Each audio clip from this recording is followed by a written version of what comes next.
পুর নিয়োগ দুর্নীতিতে স্ক্যানারে আধিকারিকরা 3 পুরসভার 5 আধিকারিককে তলব সিবিআই। আপনাদের জানিয়ে রাখবো, পুর নিয়োগ দুর্নীতিতে স্ক্যানারে আধিকারিকরা কোন 3টি পুরসভার জানার চেষ্টা করব। অনুপ রয়েছে আমার সঙ্গে। অনুপ, কোন 3টি পুরসভার আধিকারিকদের এবার সিবিআই তলব করলো?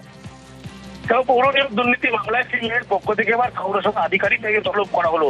দক্ষিণ দমদম পৌরসভা, বড়নগর পৌরসভা, কামারহাটি পৌরসভা, এই 3 পৌরসভার 5 জন যে আধিকারিক তাদেরকে ইতিমধ্যেই তলব করা হলো। সিবিআইয়ের পক্ষ থেকে ইতিমধ্যেই নোটিশ করা হয়েছে, তার কারণ পুর নিয়োগ দুর্নীতি মামলায় যে বেনিয়ম ভাবে চাকরি হচ্ছে টাকার বিনিময়ে, সেই সমস্ত বিষয় নিয়ে একাধিক তথ্য পেতে এবং জিজ্ঞাসাবাদ, এই কারণেই কিন্তু এই 3 পৌরসভার যে 5 জন আধিকারিক তাদেরকে তলব করলো।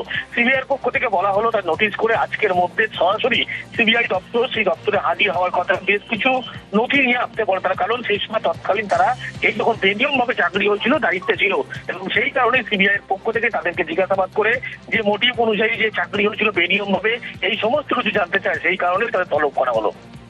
ওকে।